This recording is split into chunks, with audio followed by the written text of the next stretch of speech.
Before the forensics competition, Saturday, March 16th, students in the broadcasting category went to Fox 2 Studios in Detroit. There, they met with news anchor and Troy High alumnus Roop Raj to discuss tips on broadcasting and preparation for the competition. Lori Ghazadani, one of the competitors in the broadcasting category, describes the competition process. It's basically just like a mini little broadcast. You get multiple scripts, so you have your prelim rounds, so it's just like your primary rounds, and you have semifinals and then finals. And you get a packet of like news that are usually pretty current, and then you just have to cut them down to like a 5-minute frame.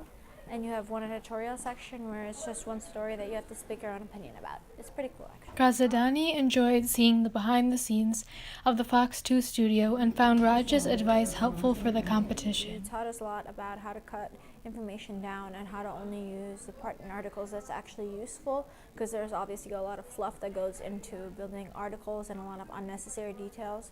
So he basically just told us to get to the point, like who, what, where, when, and how, and just how that's the most important part of any script. Personal communications teacher Harriet Clark oversees the Forensics Club and arranged the trip to the studio. Well, Roop Raj is a friend of mine. I mean, he's a former student. I had him many years ago.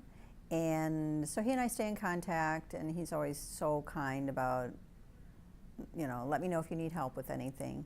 And so the girls have been competing in broadcasting. I thought it might be nice for them to kind of see in action how it works to do broadcasting, and maybe he could give them some helpful hints. Clark said she thinks her students got a lot out of the visit. I think it was really great for them to see how he too and how the other announcers have to cut script, because some of it is they have a time. They're given several scripts, and they have 30 minutes to cut them into a 5-minute broadcast. And that has been a little bit of a learning process. They've really had to work at doing that. So I think it was good to hear tips from him about that, and I think it was helpful. I think it was very helpful in their cutting. Raj was Clark's former student and recalls him having his own TV show in high school. In addition, Raj wrote for the North End. Reporting for The Chariot, Vanita Seed.